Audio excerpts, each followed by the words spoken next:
యోహాను సువార్త 3వ అధ్యాయము 22 నుంచి 31 వచ్చిన వరకు నేను చదువుతాను. అటు తర్వాత యేసు తన శిష్యులతో కూడా యోదయ దేశమునకు వచ్చి అక్కడ వారితో కాలం గడుపుచు బాప్తీసమిచ్చుచూ ఉండెను. సలీము దగ్గరనున్న ఐనోను అను స్థలమున నీళ్లు విస్తారంగా ఉండెను గనుక యోహాను కూడా అక్కడ బాప్తీసమిచ్చుచూ ఉండెను. జనులు వచ్చి బాప్తీస్మం పొందిరి. యోహాను ఇంకనూ చెరసాల్లో వేయబడి ఉండలేదు.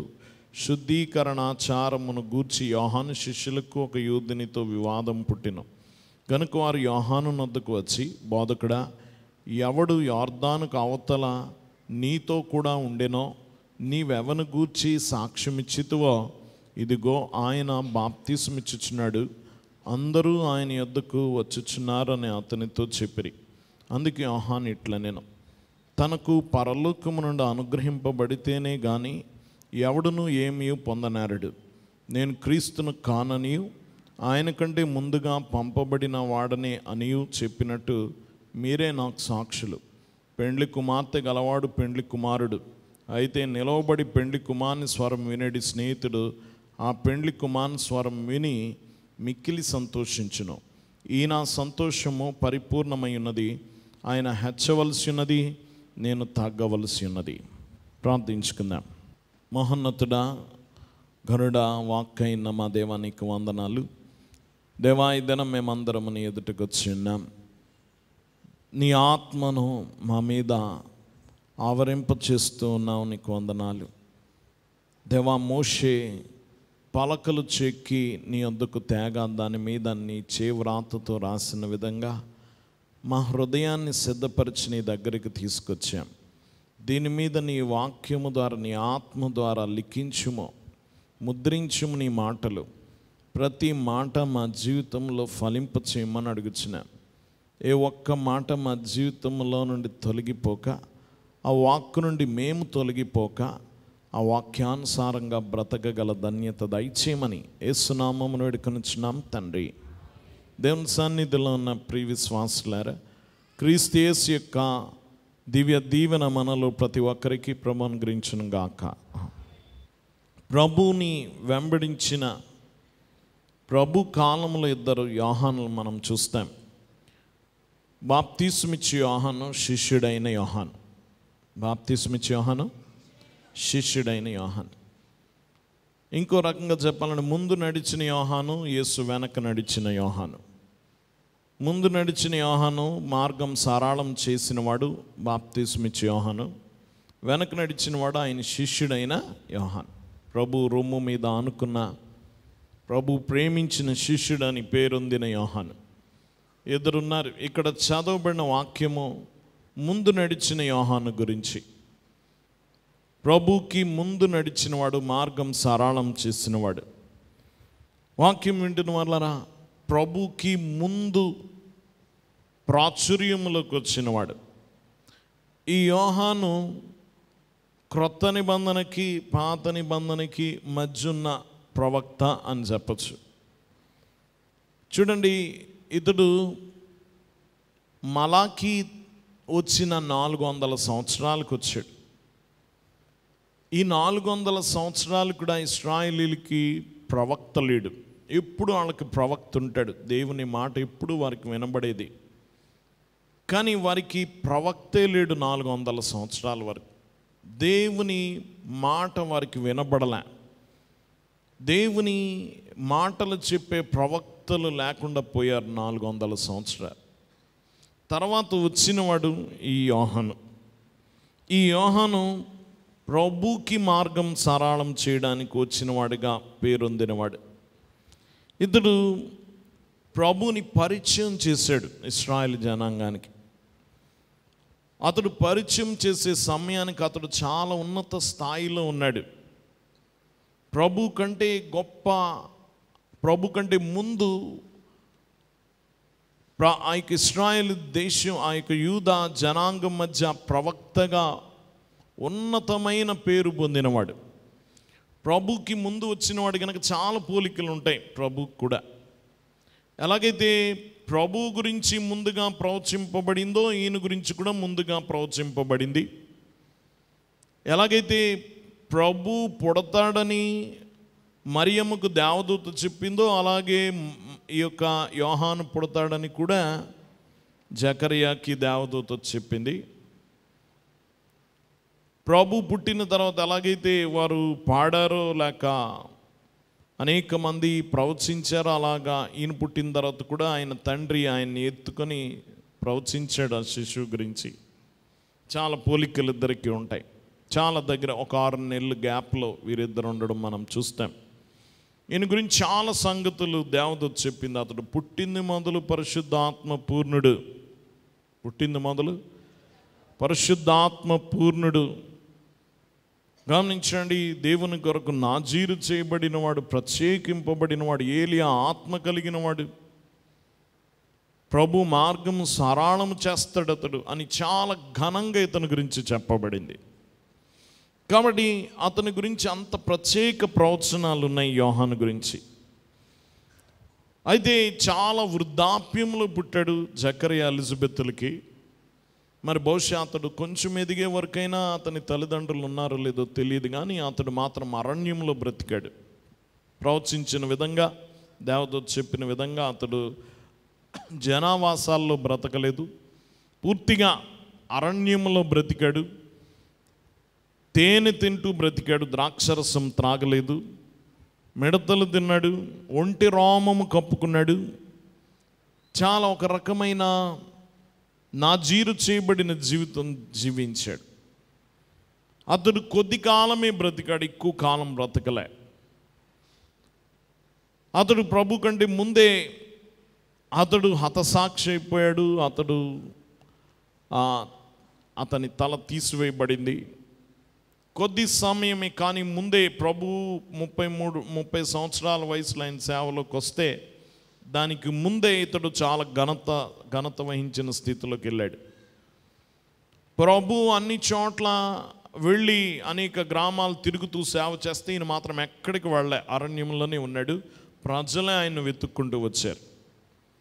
ఈ అరణ్య ప్రాంతాల్లో, ఈ యోర్దాను పరివాహక ప్రాంతాల్లో అతడు ఉండేవాడు.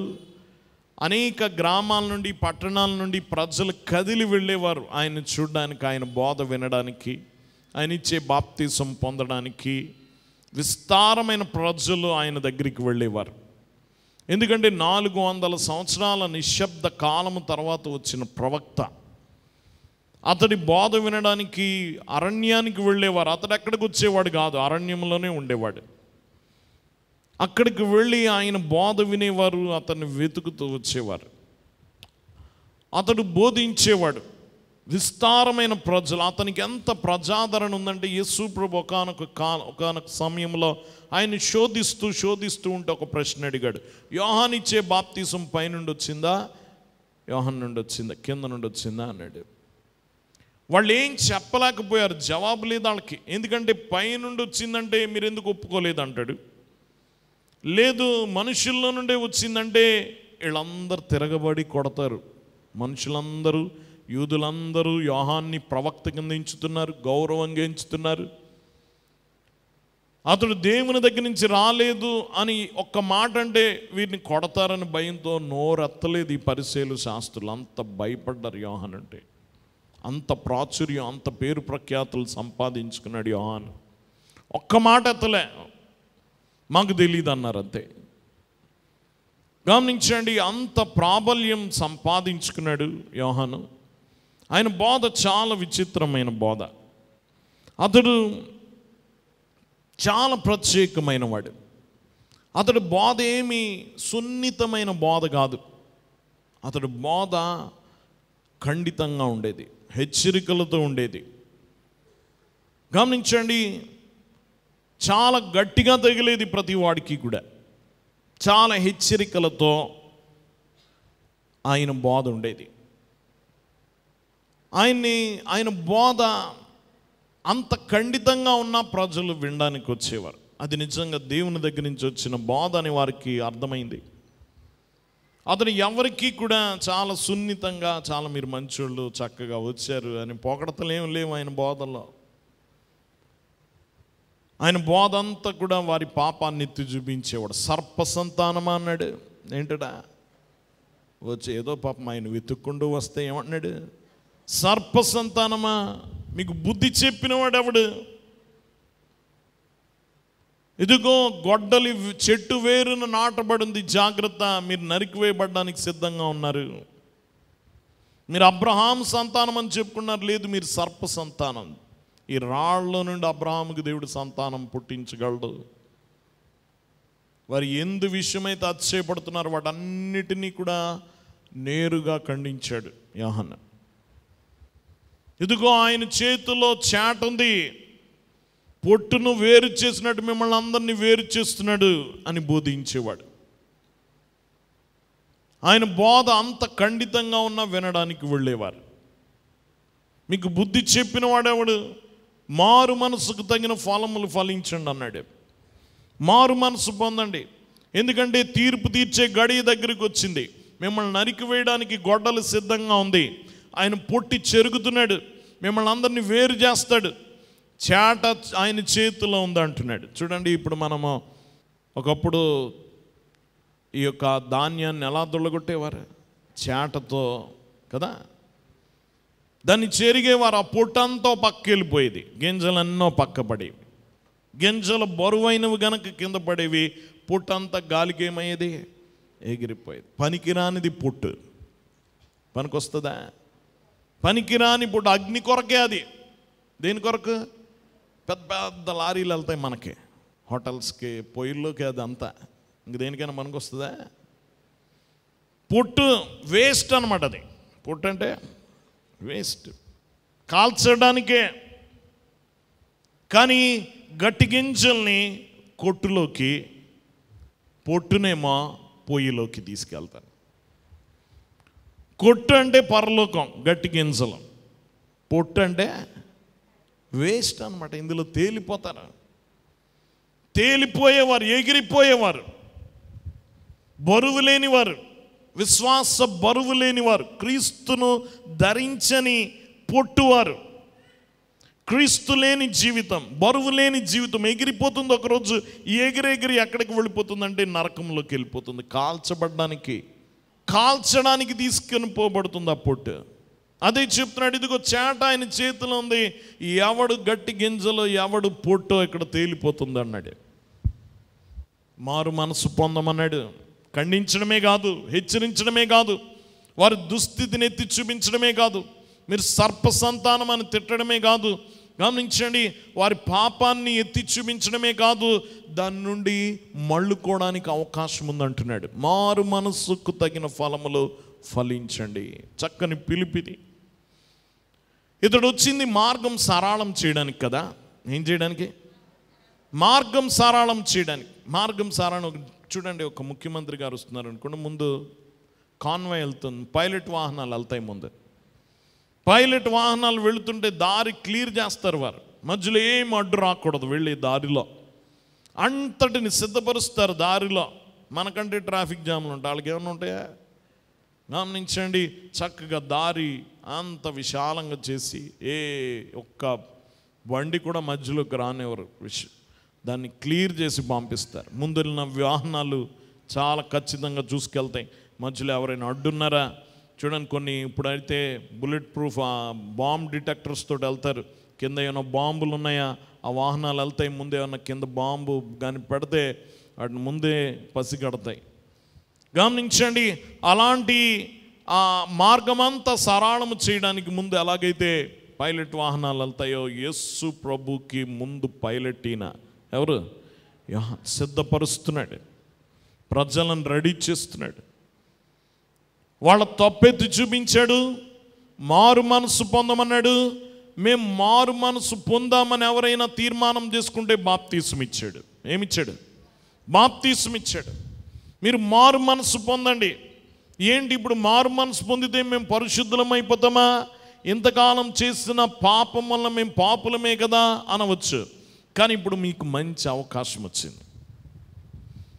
ఇప్పుడు మంచి అవకాశం ఉంది. ఇదివరకు మీరు మారు మనసు పొందిన ఉపయోగం లేదు, మీరు పాపులే. కానీ ఇప్పుడు వెనక ఒక ఆయన వస్తున్నాడు, నా వెనక ఒక ఆయన వస్తున్నాడు, రక్షకుడు. ఆయన చాలా గనుడు. ఆయన వచ్చి మీ పాపాలని తీసేస్తాడు. ఏం తీసేస్తాడు? మీరు మారు మనసు పొందితే ఆయన రక్షణ ఇస్తాడు అంటున్నాడు ఆయన. దీని అర్థం ఏమిటంటే చూడండి, ఇదివరకు మనం చెప్పాం, ఒక ఇద్దరు అన్నదమ్ములు ఉన్నారట. అన్నగారు చాలా బుద్ధిమంతుడు, జాగ్రత్త పరుడు. తమ్ముడు చాలా తిరుగుబోతు, చాలా వ్యసనపరుడు. సొమ్మంతా పాడు చేశాడు. అప్పులోళ్ళు పట్టుకుపోతున్నారు తమ్ముడిని. అన్నగారు పిలిచి అన్నాడు, రే బాబు, నువ్వు ఇంకెన్నడూ అప్పు చేయనని మాటిస్తే నువ్వు చేసిన అప్పు తీర్చి నేను విడిపిస్తానన్నాడు. నువ్వు చేసిన అప్పు తీర్చి విడిపిస్తానన్నాడు. గమనించండి, ఎందుకంటే ఆయన అప్పు చేస్తూ పోతే, ఈయన తీరుస్తూ పోతే ఈయన కూడా ఏమైపోతాడు, అప్పులు పాలైపోతాడు. కాబట్టి చెప్తున్నాడు, నువ్వు మారు మనసు పొంది నేను ఇంకా అప్పు చేయనని నాకు మాట ఇస్తే నువ్వు ఎంతకాలం చేసిందో నేను తీరుస్తాను అన్నట్ట. యేసు ఈ యోహాను చెప్తుంది అదే. మీరు మారు మనసు పొందితే ఇంతవరకు చేసిన పాపమో, ఇంతవరకు చేసిన పాపం వంటి పాపం ఇక చేయనని మీరు తీర్మానం చేసుకుంటే, ఇంతవరకు చేసిన పాపం ఉంది కదా, పుట్టిన మొదలు మీ మీద ఉన్న పాప భారం ఉంది కదా, అది నా వెనక ఒక ఆయన వస్తున్నాడు, ఆయన తీరుస్తాడు. అదే రక్షణ, అదే రక్షణ. ఈ అవకాశం ఇప్పుడు వచ్చింది, ఇంతకుముందు లేదు అవకాశం. ఇంతకుముందు మీరు మారు మనసు పొందిన నీ పాపపు రుణం తీర్చేవాడు ఎవడు లేడు. కానీ ఇప్పుడు అవకాశం వచ్చింది, ఇప్పుడు ఒక ఆఫర్ అన్నమాట. మీరు రక్షింపబడడానికి ఇది చక్కని అవకాశం. మీరు మారు మనసు పొందండి అని చెప్తూ వచ్చాడు. ఆయన బోధ విన్న వాళ్ళందరూ నిజమే కదా, మేము పాపులమే అని వారు తప్పు తెలుసుకొని, వారు తప్పు ఒప్పుకొని, వారు పశ్చాత్తాపడి ఆ పాపం ఇక చేయమని మారు మనసు పొంది ఆయన చేతి కింద బాప్తీసాలు పొందుతుండేవారు. సిద్ధపరుస్తున్నాడు. ఈ విధంగా ఆయన వెనక పెద్ద సమూహం ఉంది, విస్తారమైన ప్రజలు ఆయన వెంట నడుస్తున్నారు. రోజు వందలుగా వేలగా ఆయన వెంబడిస్తున్నారు. అనేక మంది బాప్తీసం పొందుతున్నారు, అనేక మంది యోహాను శిష్యులు అవుతున్నారు. ఇది యేసు ప్రభు రాకముందు వరకు కూడా. ప్రభు గమనించండి, ఆయన పిలుచుకున్నాడు. 30 సంవత్సరాల వయసులో ఆయన సమయం వచ్చింది. ఆయన 40 దినాలు ఉపవాసం చేశాడు. గమనించండి, ఆయన వెళ్ళి సాతాను గెలిచాడు. యోహాను దగ్గరికి వచ్చాడు. యోహాను దగ్గరికి రాగానే ఆయన వెనకాల బాప్తీసం పొంది మారు మనసు పొందిన వాళ్ళందరికీ చూపించాడు. ఇంతకాలం నా వెనకాల ఒకడు వస్తున్నాడు అన్నాను, నేను నీళ్లతో బాప్తీసం ఇచ్చాను, ఆయన పరిశుద్ధాత్మతో అగ్నితో బాప్తీసం ఇస్తాడని ఎవరి గురించి చెప్పానో, ఎవరైతే మీరెంతవరకు చేసిన పాపాలన్నీ క్షమించి కొట్టివేయగల సామర్థ్యం కలిగిన వాడని ఎవరి గురించి చెప్పానో, ఇదిగో ఆయనే ఈయనని చూపించాడు. ఇదిగో లోక పాపములు మోసుకొని పోచున దేవుని గొర్రె పిల్ల ఈడిగో అని చూపించాడు. ఇదే ఆయన చేసింది సిద్ధపాటు, మార్గం సరళం. ఆయన ఇచ్చే రక్షణ కొరకు ప్రజల్ని ఏం చేశాడంటే సిద్ధపరిచాడు. వారి పాపములు వారికి తెలియజేశాడు, పాపము గురించి పశ్చాత్తాపడ చేశాడు, పాపమును గూర్చి మారు మనసు పొంది నూతన మనస్సు, ఇక పాపము చేయనని తీర్మానము చేస్తూ బాప్తీసం ఇచ్చాడు. పాత జీవితానికి చచ్చిపోయి కొత్త జీవితాన్ని ప్రారంభిస్తున్నానని వాళ్ళ బాప్తీసం పొందారు. ఇప్పుడు యేసుని చూపించగానే ప్రజలందరూ యేసు వెంట నడుస్తున్నారు. ఎవరు వెంట? ఇదిగో లోక పాపములు మోసుకొని పోచిన దేవుని గొర్రెపిల్ల. అప్పటికి యోహాను స్థాయి ఏంటంటే చాలా గొప్ప ప్రవక్త. తన జీవితంలోనే అత్యున్నత స్థాయిలో ఉన్నాడు, సామాన్యుడు కాదు. ఇప్పుడు యేసు అప్పటికి సామాన్యుడిగా వచ్చాడు, కానీ ఈయన మాత్రం గొప్ప ప్రవక్త. ఇశ్రాయేలీలందరూ గడగడలాడే ప్రవక్త. వారందరినీ గమనించండి, ఒక్క మాటతో వారిని అదిరించగలిగిన వాడు, దారిలో పెట్టినవాడు, మారు మనసు పొందేటట్టు చేయగలిగిన గొప్ప బోధకుడు అతడు. అంత తారాస్థాయిలో ఉన్న అతడు ఒక్కసారిగా నిష్క్రమిస్తున్నాడు. ఇదిగో ఆయన వెంబడించమన్నాడు. ఆయన్ను చూపించిన తర్వాత ఆయన పని ఆగిపోయింది, ఇక ఆయన చేయలేదు. చూడండి, చీకటపడ్డది. మీకు రాత్రి ఒక నక్షత్రం బాగా వెలుగుతుంది, తెల్లారినా సరే కదా. తేజో నక్షత్రం ఉదయ కాలమున ఒక నక్షత్రం వెలుగుతూ ఉంటుంది. అన్ని నక్షత్రాలు మాయమైపోయిన ఒక నక్షత్రం గట్టిగా వెలుగుతుంది. కానీ సూర్యుడు ఉదయించే కొలది అదేమవుతుంది చెప్పాలి, నిష్క్రమిస్తుంది, అది మాయమైపోతుంది, అదృశ్యమైపోయినట్టు. నిజంగా ఈయన అలాంటి నక్షత్రం లాంటి వాడు. కానీ యేసు అనబడిన నీతి సూర్యుడు వెలుగులోకి వచ్చేటప్పటికి ఆయన నెమ్మదిగా అదృశ్యమైపోయాడు, వెనక్కి వెళ్ళిపోయాడు. గమనించండి, అంతవరకు ఆయన వెతుక్కుంటూ వచ్చిన ప్రజలు మళ్ళీ రాలేదు. అంతవరకు ఆయన ఇచ్చిన బాప్తీసాలు ఆయన మళ్ళీ ఇవ్వలేదు. అంతవరకు ఆయన చేసిన బోధ వినడానికి ఎవడు లేడు, ఆయన శిష్యులు తప్ప. ప్రజలందరూ ఎవరు వెనకాల వెళ్ళిపోయారు చెప్పాలి, యోహాను వెంట, యేసు వెంట వెళ్ళిపోయారు ప్రజలందరూ, విస్తారమైన ప్రజలు. అక్కడి నుంచి యేసు యొక్క ప్రాబల్యం మొదలైంది. విస్తారమైన ప్రజలు, ఇంకా యోహానుకు మించి కొన్ని రెట్లు విస్తారమైన ప్రజలు ఆయన వెంబడించేవారు. ఎందుకంటే యోహానులాగా బోధించగలడు, యోహాను కంటే బాగా బోధించగలడు యేసు. యోహాను అద్భుతాలు చేయలే, కానీ యేసు అద్భుతాలు చేశాడు. యోహాను స్వస్థతలు చేయలేదు, యేసు స్వస్థతలు చేశాడు. చచ్చిపోయిన వాళ్ళు లేపలేదు, ఆయన చనిపోయిన వాళ్ళని సైతం లేపాడు. ఇంకా అనేకమైన అదనపు స్థితులు ఉన్న యేసు దగ్గర. కాబట్టి విస్తారమైన ప్రజలు యేసు వెంట నడవడం మొదలుపెట్టారు. ఎప్పుడైతే యేసు వెంట నడుస్తున్నారో అంతవరకు యోహాను వెంబడించిన శిష్యులకు బాధ వచ్చేసింది. ఎవరికి వచ్చింది? దేవుని బిడ్డలారా గమనించండి, 26 వచనం చూడండి, 3:26. గనుక వారు యోహాను నొద్దకు వచ్చి, బోధకుడా, ఎవడు యోర్దానుకు అవతల నీతో కూడా ఉండేనో, నీవేమను గూర్చి సాక్ష్యం ఇచ్చితివో, ఇదిగో ఆయన బాప్తీసమిచ్చుచున్నాడు, అందరూ ఆయన యొద్దకు వచ్చుచున్నారు అని అతనితో చెప్పిరి.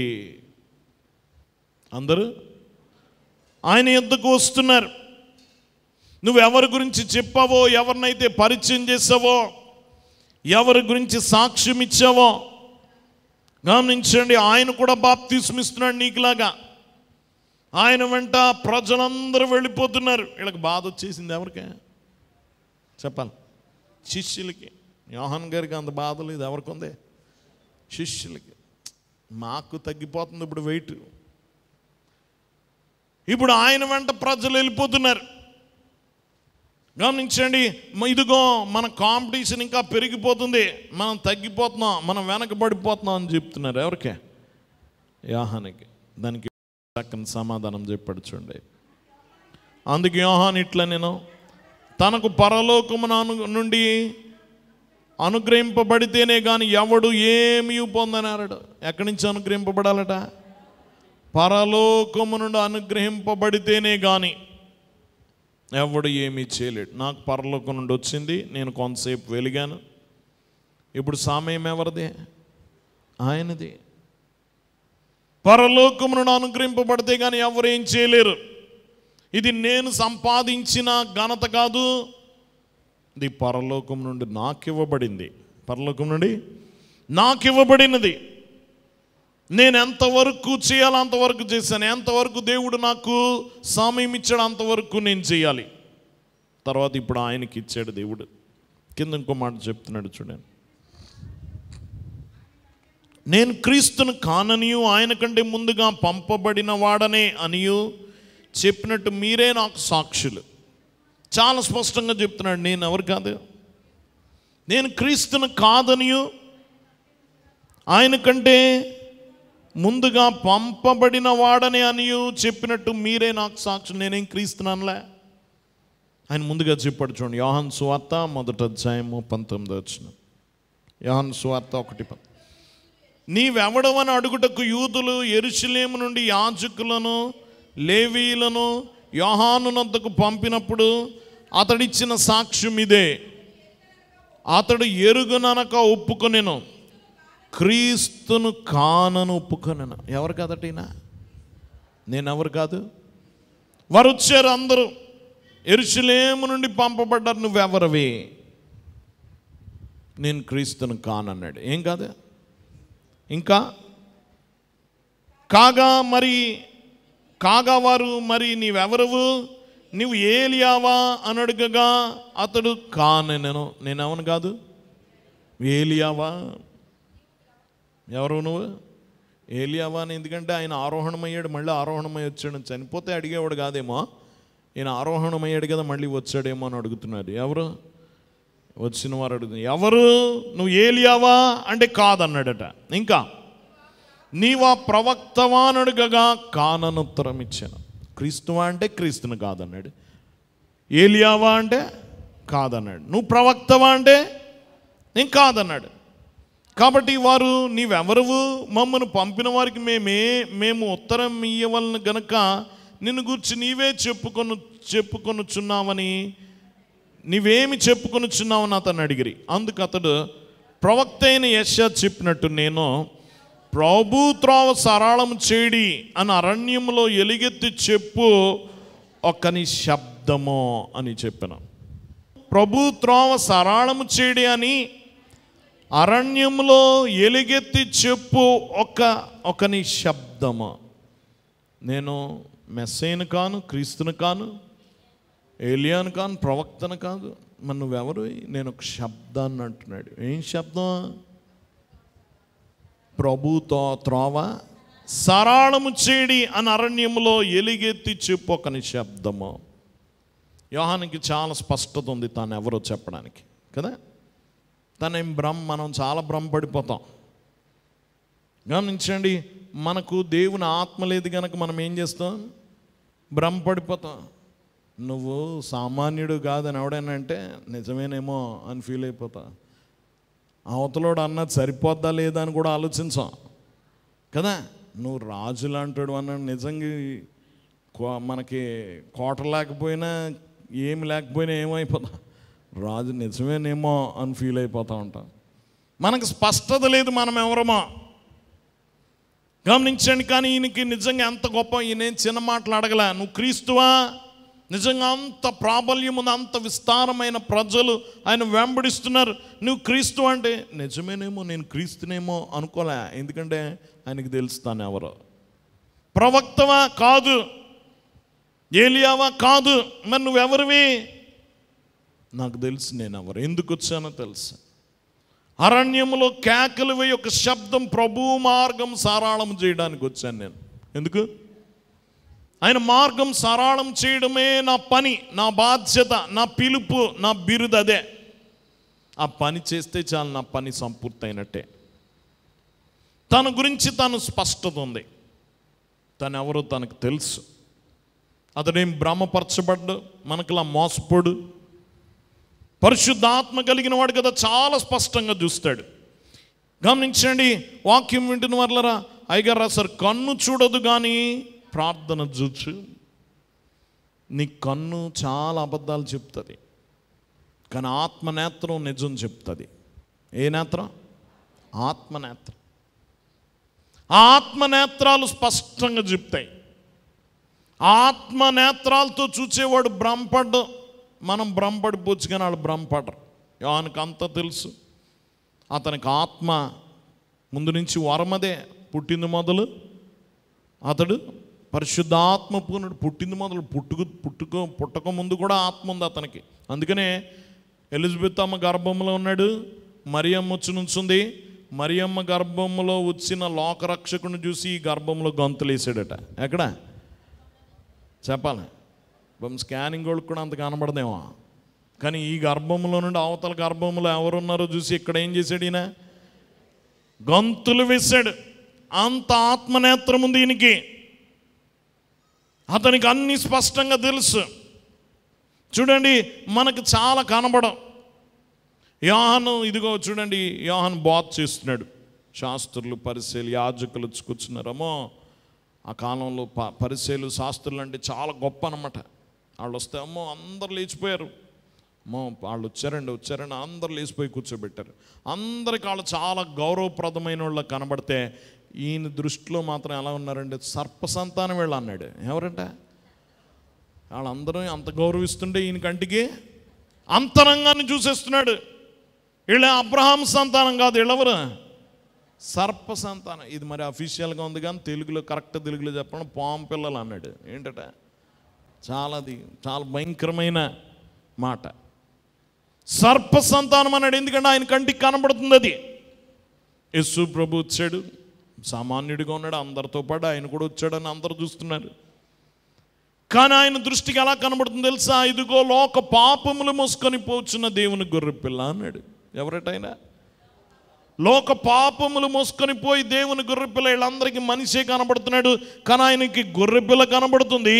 ఆయన మీద మోపబడిన సమస్త లోక పాపములు ఆయన మీద మోపబడ్డం ఎవరికంటికి కనబడుతుంది? యోహానుకి కనబడడం. మనం చూసినట్టు చూడ్డం. ఆయన ఆత్మనేత్రం వేరు, సత్యం చూస్తుంది ఆత్మనేత్రం. అందుకని వీళ్ళు కూడా చూడండి, ఇక్కడికి వచ్చి ఆ గురువు గారికి చెప్తున్నారు, ఇలా ఆయన వచ్చాడు అని చెప్తే, నేను క్రీస్తును కాననియు ఆయన కంటే ముందుగా పంపబడిన వాడనే అని చెప్పినట్టు మీరే సాక్షులు. ఆయన క్రీస్తు. ఆయన ఎవరు? ఆయన నాతో సమానంగా నా కాంపిటీషన్ వచ్చాడు అనుకుంటావేమో. ఆయన ఎవరు? స్వయంగా క్రీస్తు, త్రిత్వములకత్వం, కుమారుడైన దేవుడు. వీళ్ళకి తెలియదు, ఈ శిష్యులకి తెలియదు ఆయన ఎవరో. కానీ ఎవరికి తెలుసు? యోహానుకి తెలుసు. ఇంకా చెప్తున్నాడు, పెండ్లి కుమార్తె గలవాడు పెండ్లి కుమారుడు. అయితే నిలవబడి పెండ్లి కుమారుని స్వరం వినడి స్నేహితుడు ఆ పెండ్లి కుమారుని స్వరం విని మిక్కిలి సంతోషించును. పెండ్లి కుమార్తె గలవాడు పెండ్లి కుమారుడు. ఈయనకి ఎలా కనబడుతున్నాడు యేసు ప్రభు? పెండ్లి కుమారుడు. పెండ్లి కుమార్తె గలవాడు పెండ్లి కుమారుడు. అంటే పెండ్లి కుమార్తె ఎవరంటే ఆయన వెంబడించే వాళ్ళందరూ పెండ్లి కుమార్తె. ఎవరు? ఆయన వెంబడించే వాళ్ళందరూ. వీళ్ళ బాధ అదే కదా, మా దగ్గర ఉన్న వాళ్ళందరూ వాళ్ళ దగ్గరికి వెళ్ళిపోయారని వీళ్ళ బాధ కదా. కానీ అంటున్నాడు అసలు వాళ్ళకి హక్కుదారుడు ఆయనే, వీళ్ళందరికీ యజమానుడు ఆయనే. పెండ్లి కుమార్తె గలవాడు పెండ్లి కుమారుడు. వీళ్ళందరూ ఆయన సొత్తే. పెండ్లి కుమారుడే ఆయన. ఎవరైనా పెండ్లి కుమారుడు. నేనెవరిని? పెండ్లి కుమారుడి స్నేహితుడిని. ఎవరినైనా? పెండ్లి కుమారుడి స్నేహితుడిని. పెళ్లిలో పెళ్లి కుమారుడికి వెయిట్ ఉంటుందా, పెళ్లి కుమారుడి స్నేహితుడికి ఉంటుందా? చెప్పాలా? పెళ్లి కుమారుడికే ఉంటుంది కదా. పెద్ద కుర్చీ ఎవరికి వేస్తారా? పూల డెకరేషన్ ఎవరికి చేస్తారా? పాస్టర్ గారు చేస్తారా? ఎవరు? పెళ్లి కొడుకే చేస్తారు. ఆ రోజు ఎవరు మెయిన్?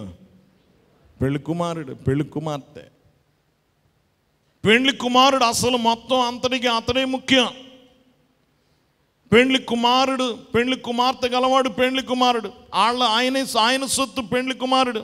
వీళ్ళకి అర్థం కావట్లే. వీళ్ళు అనుకుంటున్నారు ఇదిగో మా గురువు గారికి ఎవడో కాంపిటీషన్ వచ్చేసాడు, మా గురువు గారు ఆయన్ని ప్రమోట్ చేసేసాడు, తీరా అందరిని ఎత్తుకుపోయాడు, మాకు ఇప్పుడు మా గురువు గారి పని లేకుండా ఉందనుకుంటున్నాడు. కానీ సత్యం ఎవరికి తెలుసు? అసలు ఆయన ఎవరో తెలుసా నీకు? పెండ్లి కుమారుడైనా. నేను పెండ్లి కుమారుడు స్నేహితుడిని. ఏం చేస్తాడు పెండ్లి కుమారుడు? పాత్ర ఏంటి? కింద చెప్తున్నాడు చూడండి. పెండ్లి కుమారుని స్వరం వినేడి స్నేహితుడు ఆ పెండ్లి కుమారుని స్వరం విని మిక్కిలి సంతోషించును. సంతోషం అంతా ఎవరిదే? పెళ్ళిలో సందడంతా ఎవరిది ఉంటుంది? డ్యాన్సులు ఇవన్నీ ఎవరేస్తారు? పక్కన డైలాగులు వేస్తా, ఏళ్ళు వేస్తా ఎవరేస్తారు? పెళ్ళి కొడుకు అన్నో తమ్ముడో అక్కో చెల్లో నాన్నది అందరూ వంటల దగ్గర నల్లగా మాడిపోయి ఉంటారు పాపం. సందడంతా ఎవరు చేస్తారు? స్నేహితులే. సంతోషం అంతా ఎవరిది? గమనించండి, ఆ పెళ్ళికి జరుగుతుంటే ఎవరికి ఆనందం? పెళ్లి కుమారుని స్నేహితుడికే. ఆ స్వరం విని సంతోషించును అంటున్నాడు. ఎవరు స్వరం విని? పెళ్లి కుమారుని స్వరం విని మిక్కిలి సంతోషించును. ఈయన సంతోషము పరిపూర్ణమై ఉన్నది. ఈయన సంతోషమా? ఇప్పుడు వీళ్ళు తెచ్చిన వార్త దుర్వార్త కాదు. ఈయనకి నేను సంతోషిస్తున్నాను. నేను ఎవరినైతే క్రీస్తుని పరిచయం చేశానో ఆయన పని మొదలెట్టేశాడు.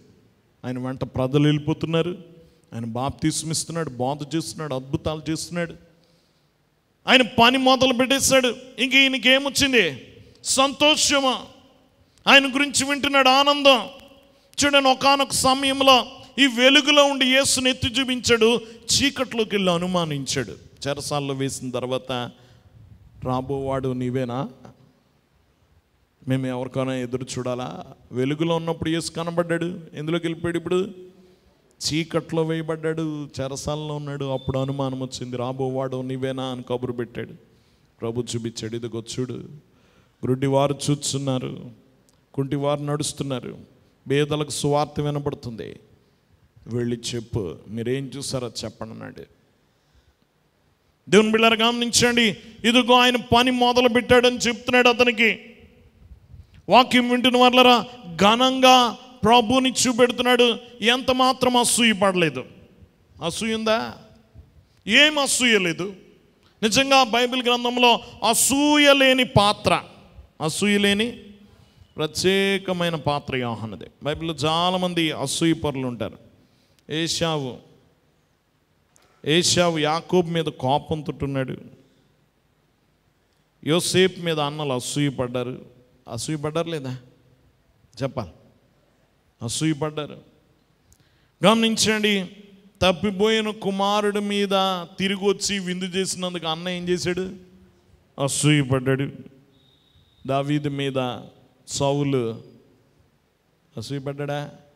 చెప్పాలి, అసూయ పెద్ద పాపం. ఇదివరకు మనం చెప్పుకున్నాం, అసూయ పెద్ద పాపం. ఎవడు ఒప్పుకోని పాపం అట. ఎవడు? మీరు ఎప్పుడైనా ఒప్పుకున్నారా? ప్రభా అబద్ధం చెప్పాను క్షమించాను, మోసం చేశాను క్షమించాను, లేకపోతే ఈ పాపం చేశాను ఆ పాపం చేశాను క్షమించాను. కానీ ఎప్పుడైనా ప్రభా నేను అన్ని చూసి అసూయ పడ్డాను క్షమించానవా? ప్రభా నాకు గోల ఎక్కువైపోయిందని ప్రార్థించుంటావు, అవతలోడు అసూయ పడిపోతున్నావు అని ప్రార్థించుంటావు, కానీ నేను అసూయ పడ్డానికి క్షమించాను ఎప్పుడైనా అడిగావా? ఎప్పుడు అడుగుండవు. ఎవడు ఒప్పుకోని పాపం అట అది. ఎవరు ఒప్పుకోని పాపం, కానీ పెద్ద పాపం అది అసూయ. దేవుని బిడ్డలారా గమనించండి, ఇశ్రాయేలీల మీద మొన్నటి వరకు మనం చెప్పుకున్నాం. ఇశ్రాయేలీల మీద ఫరో ఏం చేశాడు? అసూయపడ్డాడు. వీళ్ళేంటి ఎంత తొందరగా పెరిగిపోతారు, మా వాళ్ళు అంత స్పీడ్గా పెరగట్లే, వీళ్ళు బలిష్టంగా ఉన్నారు, మంచి బలంగా ఉన్నారు, మా వాళ్ళు ఏంటి ఇంత పేలగా ఉన్నారు. అసూయ కదా, అసూయ. వాక్యం వింటున్న వాళ్ళరా జాగ్రత్తగా గమనించండి, అసూయ పెద్ద పాపం. అసూయ నీకు దెబ్బ కాదు, అసూయ పడినోడికే దెబ్బ. ఎవడసూయ? చూడండి, గమనించండి, దావీదు యుద్ధ భూమిలోకి వెళ్ళి చిన్న కుర్రోడు 16-17 సంవత్సరాలు గొల్యాతుని చంపేశాడు. సామాన్యుడు కాదు గొల్యాతుని చంపేశాడు. అందరూ పండగ చేసుకుంటున్నారు, ఊరేగింపుగా తీసుకొస్తున్నారు. ఇదిగో గమనించండి, దావీదు సౌలు వేల కొలదిగా, దావీదు 10,000 కొలదిగా అని చెప్తూ వచ్చాడు. ఏమని పొగిడారట? దావీదు సౌలు వేల కొలదిగా, దావీదు 10,000 కొలదిగా అనేటప్పటికి ఈయనకి మండిపోయింది, అసూయ వచ్చేసింది. అసలు ఈయన పాత్ర ఏం లేదు కదా, అసలు వేల అని కూడా అనక్కర్లే, ఒక్కడిని కూడా చంపలేదు ఆ రోజు. ఈయన వెళ్ళిపోయి ఎక్కడ దాక్కున్నాడు? గుడారంలో దాక్కున్నాడు. అసలు వెళ్ళి చంపింది ఎవరు? దావీదు. పోన్లా ఆయన ఒక్కడిని తిడితే ఈడు ఎడుతాడు అనుకుని కాబోలు కొంచెం ఈయన పేరు కూడా జోడించారు. ఏమని? సౌలు వేల కొలదిగా అని కూడా జోడించారు. మళ్ళీ ఈయన పేరు ప్రస్తావించకపోతే బాధపడతాడేమో అని. కానీ ఈయనకి ఏం పేరు ఇవ్వాలట? సౌలు 10,000 అనాలట. ఈయన ఏం చేయకపోయినా దావీదుని ఏమనాలా? దానికి అసూయ వచ్చేసింది ఈయనకి. ఈ అసూయతో తరమడం మొదలుపెట్టాడు దావీదుని. అసూయ పడింది ఎవరు? సౌలు. ఎవరి మీద అసూయపడ్డాడు? గమనించండి, వాక్యం నుండి అసూయతో తరిమాడు, అసూయతో చంపాలనుకున్నాడు. చివరికి అసూయ పడినోడు చచ్చిపోయాడా? ఎవరి మీద అసూయపడ్డాడు? ఆయన చనిపోయాడా? ఆయన చంపుదామని తరిమినోడు చచ్చిపోయాడు. కానీ దావీదు మాత్రం రాజు అయ్యాడు. ఏమయ్యాడు? కాబట్టి ఎదుటోడు ఏడుస్తున్నాడని నువ్వు ఏడవకు. నువ్వు ఏడుస్తున్నావేమో చూసుకొని దాని గురించి ఏడు. దేని గురించి ఏడు? నువ్వు ఎవరికి పడన్నా అసూయ పడుతున్నావేమో, ఎందుకంటే నీ అసూయ నిన్ను చంపేస్తుంది. కాబట్టి దాని గురించి పశ్చాత్తాపడు అంతే. నీ అసూయ నీకు నష్టం, ఎవడ అసూయ నీకేమీ చేయదు. ఎవరు అసూయ? ఎందుకంటే ఎవడో నేను చూసి ఏడుతున్నాడని దేవుడు నేను దీవించడం మానడు. నీ దీవెన నీకే వస్తుంది. దేవుని బిడ్డలారా గమనించండి, కాబట్టి అసూయ లేని పాత్ర ఎవరిదే? చెప్పాలి, ఏమీ లేదు అసూయ. గమనించండి, ఎంత బాధగా ఉంటుంది కదా. నిన్నటి వరకు పొలోమని ప్రజలు కూర్చున్నారు ఆయన బోధకి. ఆయన చేతితో నిరంతరం పనే బాప్తీసాలు ఇస్తూ ఉన్నాడు. విశేషమైన ప్రజాదరణ. యేసు రాగానే అంత మాయమైపోయింది. రెండో రోజు ఈయనకి పని లేదు. ఎంత బాధపడిపోవాలి. ఈయనకేమి ప్రజాదరణ మీద వ్యామోహం ఏమీ లేదు. ఈయనకేమి జనాలు రావాలి, నా సభలు వినాలి, నేను గొప్ప పేరు ప్రఖ్యాతలు సంపాదించగలను వ్యామోహం ఏమీ లేదు. గమనించండి, సత్యం తెలుసు తను ఎందుకు వచ్చాడో, తను ఏం పని మీద వచ్చాడో, ఎవరిని ఎత్తి చూపించడానికి వచ్చాడో ఆ పని చేశాడు. తన పని అయిపోయింది, ఏక పక్కన కూర్చున్నాడు అంతే. దేవుని సంగమం గమనించండి, ఇది చాలా ప్రాముఖ్యమైనవి. ఇక్కడ చాలా ప్రాముఖ్యమైన విషయం. అది ఎంత మాత్రమో ఆ ఘనత మీద వీటి మీద అతడు వ్యామోహం పెంచుకోలే. దేవుని బిడ్డలారా గమనించండి, వాక్యం వింటున్న వాళ్ళరా, అతడు ప్రభువుని ప్రకటించాడు, ప్రభువుని అందించాడు, నిష్క్రమించేశాడు, వెనక్కి వెళ్ళిపోయాడు. నా పని అయిపోయింది అనుకున్నాడు. చివరికి ఒక మాట అంటాడు ఇక్కడ, ఆయన హెచ్చవలసినది నేను తగ్గవలసినది. ఏంటడా? ఆయన హెచ్చాలట, నేను తగ్గాలి. ఆయన పెరగాలి, నేను తగ్గాలి. అది నేను చేయాలో కూడా తెలుసు. యేసును అందించిన తర్వాత ఇక నేను పోటీ పడకూడదు ఆయనతో నాకు పోటీ. ఆయన ముందు నిలబడగల నక్షత్రం సూర్యుని కాంతితో పోటీ పడగలదా? పోటీ పడలేదు. నిష్క్రమించడమే దాని పని. పోటీ పడే యోచనే లేదు. ఆయన పెరగాలి, నేను తరగాలంతే. నేను చేయాల్సిన పని నేను చేశాను. నాకు ఇవ్వబడింది ఎంతో అంతవరకే. నా తలాంత ఎంతో అంతే. నాకు ఇంతే ఇచ్చాడని బాధ ఏమీ లేదు. నాకు ఇంత ఇచ్చాడు చాలు, నేను ఇది పని చేయాలంతే. నాకు ఇవ్వబడిన సమయంలో, నాకు ఇవ్వబడిన ప్రాధాన్యతలో నేను పని చేయాలంతే అనుకున్నాడు. యేసుప్రభుకు ఉపమానం చెప్పాడు.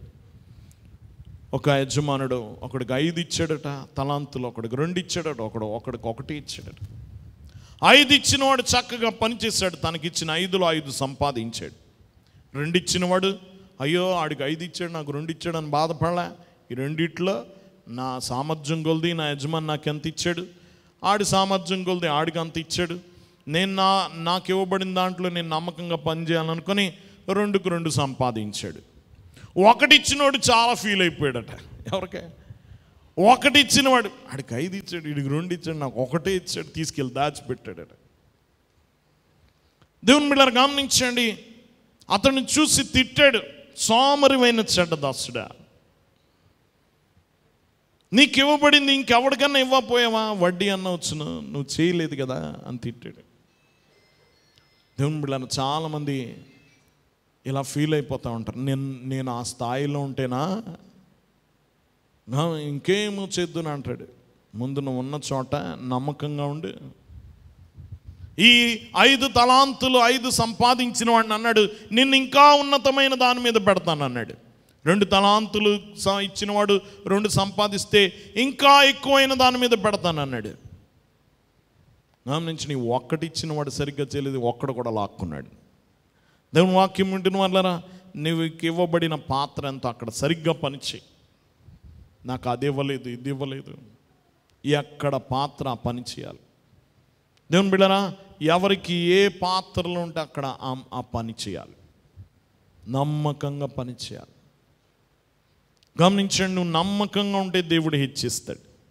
ఇక్కడ అంటున్నాడు, ఆయన హెచ్చవలసినది నేను తగ్గవలసినది. ఎందుకంటే ఆయన పైనుండి వచ్చాడు. ఆయన ఎవరో తెలుసా? అసలు కథే ఆయనది, అసలు కథానాయకుడే ఆయన, అసలు కేంద్రమైన, అసలు పనంతా ఆయనదే. మానవుల్ని రక్షించే ఉద్దేశమే ఆయనది. రక్షించడానికి పెట్టాల్సిన ప్రాణం ఆయన పెడుతున్నాడు. ఆయనతో ఎవడు పోటీ పడగలడు? ఆయన ఎత్తి చూపించాడు. ఈరోజు ఇది నువ్వు జ్ఞాపకం ఉంచుకో. నీ జీవితం ద్వారా దేవుని హెచ్చించు, నువ్వు తగ్గించుకో. నువ్వేం చేయాలి? నువ్వు కనబడకూడదు అసలే. నీ పని కనబడాలి కానీ నువ్వు కనబడక్కర్లేదు కదా. గమనించండి, నీ పని కనబడాలి. కొన్నిసార్లు మనము మార్గం సరళం చేయడానికి వెళ్తున్నాం, ఈ మార్గం సరళం చేసేవాడు అడ్డుగా నిలబడిపోతే ఎలా కదా. చూడండి, ఒక మార్కెటింగ్ వాళ్ళు వస్తూ ఉంటారు, కొన్ని ప్రోడక్ట్స్ ప్రమోట్ చేస్తూ ఉంటారు, కొన్ని వస్తువులు అమ్ముతూ ఉంటారు. ఏమండి, ఈ సబ్బు గురించి మీకు చెప్పడానికి వచ్చాను. సబ్బు చాలా మంచిదండి, ఇది చాలా ప్రత్యేకమైందండి, ఇది జబ్బులు పోతాయండి, మంచి సువాసన వస్తుందని దాన్ని ప్రమోట్ చేయాలి కదా. గమనించండి, నిన్ను ప్రమోట్ చేసుకుంటే అది కొంటాడా? మీరు ఎప్పుడైనా ఏ సబ్బుల మీద ప్రోడక్ట్స్ మీద అది తయారు చేసిన యజమాని ఫోటో కానీ పేరు కానీ ఎప్పుడైనా చూసారా? ఏముండవు. ఎందుకంటే కొనాల్సింది వస్తువుని, ఈ మనిషిని కాదు కదా. గమనించండి, వాక్యం వింటున్న వాళ్ళరా, దాన్ని ఎత్తి చూపెడతాడు. మన ప్రోడక్ట్ ఎవరో తెలుసు, యేసు ప్రభు. ఎవరిని అందించాలా? మనం ఎవరిని ప్రమోట్ చేయాలి? ఎవరిని ఎత్తి చూపించాలి? యేసుని. యేసు గురించి చెప్పాలి లోకానికి. ఈయన కూడా ఏం చెప్పాడు? యోహాను తన గురించి చెప్పుకోవాలా. నేనెవరినో తెలుసా? ఏలియా ఆత్మ కలిగిన వాడిని. దేవుడు నాకు పుట్టింది మొదలు ఆత్మ ఇచ్చాడు తెలుసా? నా గురించి ప్రవచనాలు చెప్పారు తెలుసా? ఇదిగో నేను ప్రత్యేకింపబడిన వాడిని తెలుసా అని తన గొప్పలు ఏం చెప్పుకోవాలా. తన జీవితకాలం అంతా ఎవరిని చూపించాడు? యస్సు కొరకు సిద్ధపరిచాడు. నా వెనకాల ఒక ఆయన వస్తున్నాడు, ఆయన చెప్పుల వారు విప్పడానికి సరిపోనన్నాడు. ఏంటట? ఆయన చెప్పుల వారు విప్పడానికి. గమనించండి, ఆ చెప్పుల వారు విప్ప జీవితం సరిపోదన్నాడు. అంతగా ప్రభువుని ఎత్తి చూపించాడు. ఆయన హెచ్చించాడు, ఈయన తగ్గాడు. దేవుని బిడ్డలారా, ఈరోజు ఆయన చేసిన పని నువ్వు నేను చేయాలి. ఆయన ఎలాగైతే మార్గం సరళం చేశాడో నువ్వు కూడా చేయి. అనేక మంది దగ్గరికి వెళ్ళు, యేసు గురించి చెప్పు. యేసు ఎవరు? యేసు వలన నీకేంటి ఉపయోగం? యేసు లేకపోతే నీ జీవితం ఏమవుద్ది? యేసు ఎంత గొప్పవాడు, ఆయన ఎంత గొప్ప ప్రాణత్యాగం చేశాడు, ఆయన ఎంతగా ప్రేమించాడు, ఆయన నీ కొరకు పరలోకంలో ఏం సిద్ధపరుస్తున్నాడు.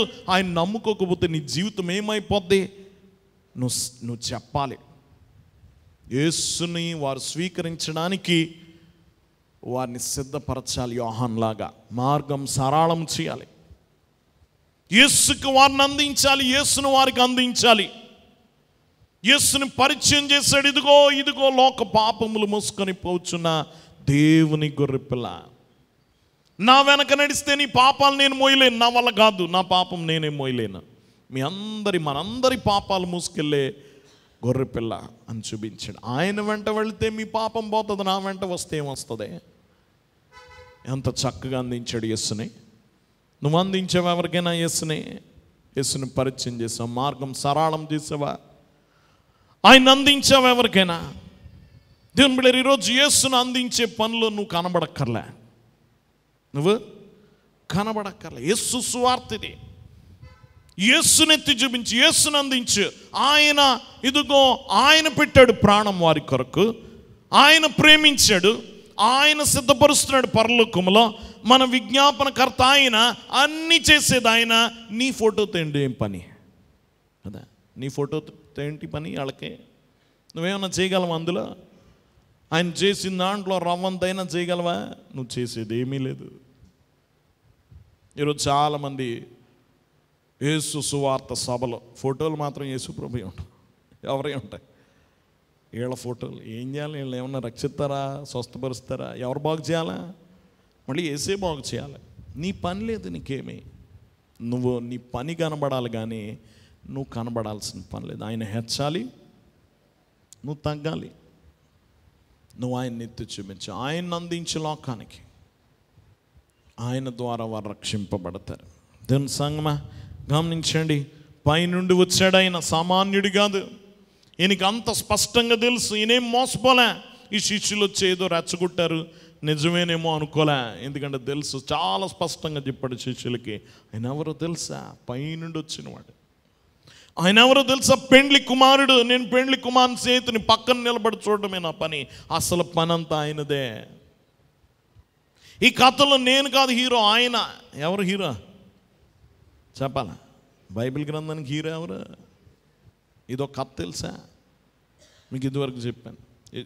ఎప్పుడైనా కథ ఎలా ఉంటుంది? ముందంతా బాగుంది, చిన్న సమస్య వచ్చింది. ఆ సమస్యను పరిష్కరించడానికి ఎవరు వస్తారు? కథానాయక హీరో వస్తాడు. ఆ కథ ఎప్పుడు ముగుస్తుందో తెలుసా? ఆ సమస్య పరిష్కరించిన తర్వాత శుభం. చివరికి అంతా బాగుంది. ముందు బాగుంది, చివరికి బాగుంది, మధ్యలో సమస్య వచ్చింది. సమస్యను పరిష్కరించడానికి ఒక ఆయన వచ్చాడు, ఆ సమస్యను పరిష్కరించాడు, మళ్ళీ శుభప్రదంగా ముగించాడు. ఇది కూడా మన కథ అదే. ముందు అంత బాగుంది, ఆదామవ్వల హాయిగా ఉన్నారు, పాపము లేదు, సాతాను లేడు, ఏ బాధ లేదు, అంత చక్కగా నడుస్తుంది. సమస్య వచ్చింది, పాపం. ఏంటి? పాపం వచ్చింది. పాపం పెరిగింది, ఇంకా పెరిగింది. సమస్య మరింత జటిలమైపోయింది, మరింతగా ప్రాణం పోయే పరిస్థితి వచ్చింది. యేసు అనబడిన కథానాయకుడు వచ్చాడు. హీరో ఎవరు ఇప్పుడు చెప్పండి? బైబిల్ అంతటికి హీరో ఎవరు? యేసు. ఆయన వచ్చాడు, తన ప్రాణం పెట్టి సమస్య పరిష్కరించాడు, అందరి జీవితం సుఖాంతం చేశాడు. దేవుని బిడ్డలారా గమనించండి, ఈరోజు మనందరి కథలో యేసు లేకపోతే మన కథలు సుఖాంతం అవ్వవు. మన కథలకి ఏం లేదు, శుభం కార్డు పడదు. ఇక నీ జీవితానికి ట్రాజడీ కథ, ఇంకా ఏడుస్తూ వెళ్ళడమే, ముగింపు బాగోదు నీ జీవితానికి, అసంపూర్ణంగా. గమనించండి, ఇదిగో చాలా వ్యతతో బాధతో ముగిస్తుంది ఆ కథ. బాగోద్దు అసలే. నీ కథ ముగింపు కూడా ఎలా ఉండాలి? సంతోషంగా మారాలి. దేవుని వాక్యం వింటున్న వల్ల ఈరోజు మనందరి జీవితాన్ని, మన కథల్ని సుఖాంతం చేశాడు యేసు ప్రభు. మరి ఆయన హెచ్చాలా, మనం హెచ్చాలా? ఆయన హెచ్చాలి, ఆయన ఎత్తి చూపించాలి. ఆయన చేస్తాడంతా, ఆయన అందించాలి లోకానికి. యోహాను చేసిన మార్గ సరళత ఇప్పుడు మనం చేయాలి, మనం వెళ్ళాలి, మనం చెప్పాలి. గమనించండి, చాలాసార్లు మనం చెప్తాం సువార్త. ఎలా చెప్తామంటే, ఈయన చెప్పేది చాలా వేరుగా ఉంటుంది, మనం చెప్పేది వేరుగా ఉండదు. ఏమో నమ్మకమ్మా, డబ్బులు ఇస్తాడు, ఆరోగ్యం ఇస్తాడు, అన్నీ మంచియేనా? ఈయన చెప్పిన బోధలు ఏమైనా మంచిగా ఉన్నాయా? చెప్పాలి. సర్ప సంతానమా, రాబోయే ఉగ్రత నుండి నేను తప్పించినాడు ఎవడు? గొడ్డలి వేరున వేయబడింది, చెట్టు వేరున నరికేయడానికి సిద్ధంగా ఉన్నాడు. ఆయన చేట పట్టుకున్నాడు, చెరిగేస్తున్నాడు, పొట్టు కాల్చడానికి సిద్ధంగా వేరు చేస్తున్నాడు. ఇందులో ఏమన్నా మంచి ఉన్నాయా? నీకు బాగుంటుంది రండి, దేవుడు మిమ్మల్ని బాగు చేస్తాడు రండి, ఇది చేస్తాడు రండి అని పిలిచాడా?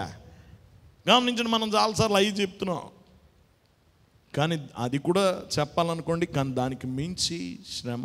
ఒక ఆయన గమనించండి, ఒక మాట అన్నట్ట, నేను ట్రైన్ మీద వెళ్తున్నాను, ఒక గంటలో దిగిపోతాను, ఒకడికి సువార్త చెప్పాలి.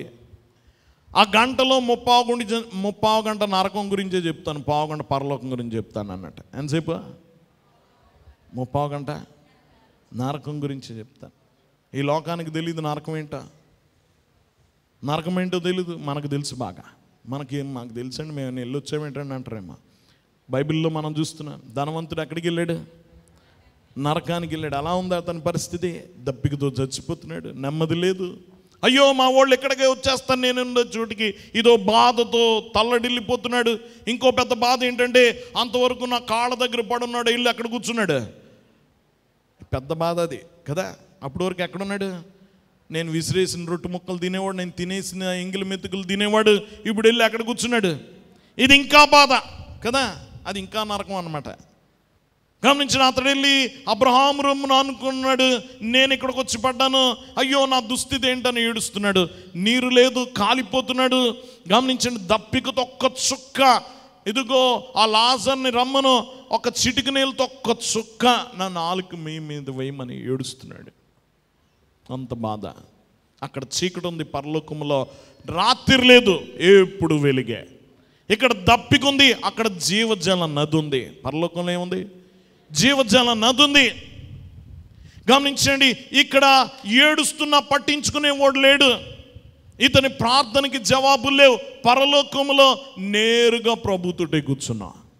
అక్కడ ప్రభు సన్నిధి ఉంది, ఇక్కడ సన్నిధి లేదు. పూర్తి రివర్స్. పరలోకానికి పూర్తి రివర్స్. నీ వల్ల కాదు భరించలు. అయ్యగారు రాశారు, పాపావృత్తిని మానుకొని మీ మనస శాపాలు నరకంబు సహింపలేవు. నీ వల్ల కాదు అది భరించడం. నువ్వు భరించగలవు ఈ శ్రమలు. అన్నయ్య భరించలేక, అమ్మో ఇది నరకంలా ఉందంటున్నా. నువ్వు భరించలేవన్న శ్రమలు ఎలా ఉంటాయి చూడండి, గమనించండి. కాబట్టి మనం దాన్ని చూడకూడదు. మనం పరలోకాన్ని అందించాలి. ప్రభువుని అందించాలి. యోహాను వాళ్ళే మార్గం సరళం చేసి ప్రభువుని అందించాలి. దేవుని బిడ్డలారా గమనించండి, ఆయన తగ్గాడు, ప్రభువుని హెచ్చించాడు. ఆయన పెండ్లి కుమారుడు, నేను పెండ్లి కుమారుని స్నేహితుడిని. గమనించండి, ఆయన మెస్సయ్య, నేను మెస్సయ్యను కాదు, మెస్సయ్యకు ముందు నడిచేవాడిని. ఎంతగా తగ్గించుకున్నాడు. దేవుని బిడ్డలారా గమనించండి, ఈరోజు యోహాను చేసిన పని నువ్వు చేయి.